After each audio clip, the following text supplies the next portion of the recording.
Aarawin na raw ng MMDA at lokal na pamahalaan ang clearing operations para mapaluwag ang service road sa Baclaran. Pero apela ng mga apektadong vendor, bigyan po sila ng lugar para makapaghanap buhay. Nakatutok si Bernadette Reyes. Ito ang nakagawiang itsura ng Baclaran. Magulo, siksikan, nakaharang sa mga daanan ng mga nagtitinda. Napakatindi ng traffic. Pero kanina, nag-ibang itsura ng Baclaran. Lahat ng mga sasakyan na nakapark at nakaharang sa kalsada, tino ng MMDA. Pati ang guardhouse ng isang hotel na nasa gitna ng service road, inalis din. Dahil dito bumilis ang daloy ng mga sasakyan dahil nagamit ang 4 lanes ng service road. Ang clearing operations na ito ng MMDA at Parañaque City Government ay pagsunod sa utos ni Pangulong Duterte na paluwagin ang daloy ng trapiko sa Roxas Boulevard at Baclaran. Sa mga nag-terminal dito, bawal na po ang mag-terminal.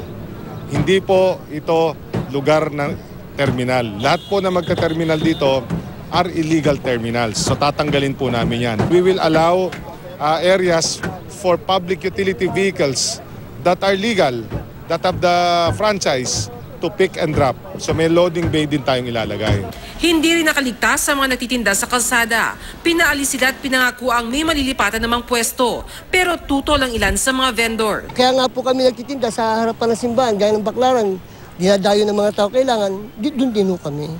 Kasi mas mabili ron. Kung ilalayo nyo kami sa simbahan ng Baclaran, wala kami kikitain. Dahil dinadayo ng mga tao yan. Bigyan lang kami ng maayos na pagtitindahan, yung maayos talaga, na hindi na kami tumatakbo. Kung masusunod at may pagpapatuloy ang ganitong kalakaran dito sa Baclaran, inaasa magiging maluwag na raw ang trapiko rito.